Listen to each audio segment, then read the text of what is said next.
Hello and welcome to Time Tunnel, where we find out what was making news in the past. I'm Alicia Davis in New York, and today we travel back to this day in 1979. ABC's Frank Reynolds had the news. From ABC, this is World News Tonight, with Peter Jennings in Poland, Max Robinson in Chicago.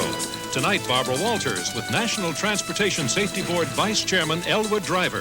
And from our desk in Washington, Frank Reynolds. Good evening. Pope John Paul II continued his triumphal tour of his homeland today, speaking diplomatically but pointedly about the relationship between the Church and communism. Here's Peter Jennings in the Polish city of Jasna Góra. Frank, in a country where free speech may land you in trouble with the government, it is still important your listener hears what you have to say. It is nuance and interpretation which gets the message through.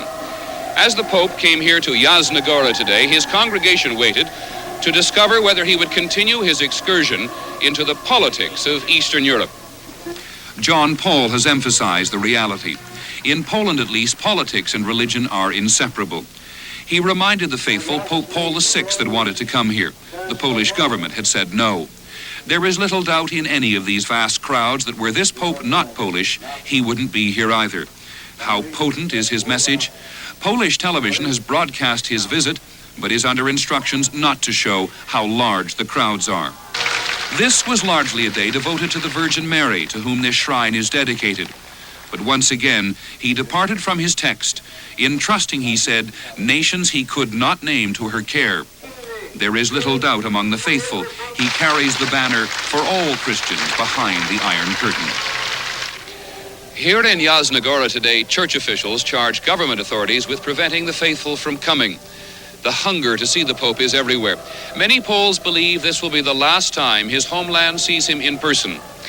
The extent of his visit, this tireless man, might lead one to think he agrees. Bill Blakemore travels with him. "What else do you want to sing?" he asked. And another old Polish song welled up from the crowd, and they sang together, his deep baritone amplified, booming out above them, a long duet between the crowd, mostly young people, and their Pope.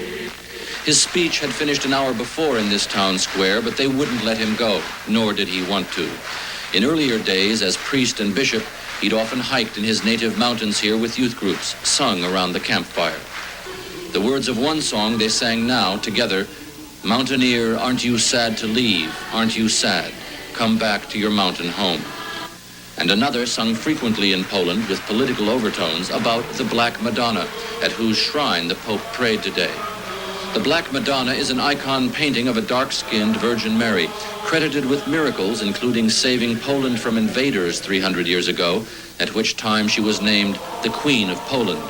She rules still as the central religious object in Poland's nationalistic Catholicism, commanding an allegiance the communist regime does not approach. The central figure in Poland's nationalistic religion is this singing Pope, who does not know when he will return to his country. As the day drew to a close, they sang an old Polish hymn to the evening. Bill Blakemore, ABC News, Poland. It is not just in Poland, but throughout the Soviet bloc that the Pope's visit is being watched with a mixture of fear, trepidation, and anticipation. After 35 years of atheist indoctrination, God is not dead by any means. Hungary, for example, has the second largest Catholic population in Eastern Europe. Kati Martin has been watching the Pope's visit from Budapest. This is the only place in Hungary where the visit of the Pope to his native land is a real topic for discussion inside the churches of Hungary. The state-controlled media's coverage of the papal visit has been limited to showing the Pope with Polish party leaders. This is a church not defiant, but one that endures and still manages to draw 70% of the Hungarian population, the young as well as the old. Their Catholicism permanently linked to their sense of nationalism, ever since another pope, Sylvester II, crowned Hungary's first king 1,000 years ago. In 34 years, the Communist Party has had no real success in wiping out these Hungarians' twin loyalty to church and nation, and has stopped actively trying to do so. It was not always so. This man, Joseph Cardinal Mindszenty, the most stubborn symbol of the Church's resistance during the ugliest days of Stalinist repression, broken by the party, tortured into confessing to treason, the Cardinal spent his last 15 years in Hungary in self-imposed exile inside the American embassy. Vincenti is dead, and so is that chapter. Hungarian reaction to the papal visit has been subdued, cautious. But these Catholics now have a profound sense that they have a voice that's heard around the world. I'm Kati Martin, ABC News, Budapest.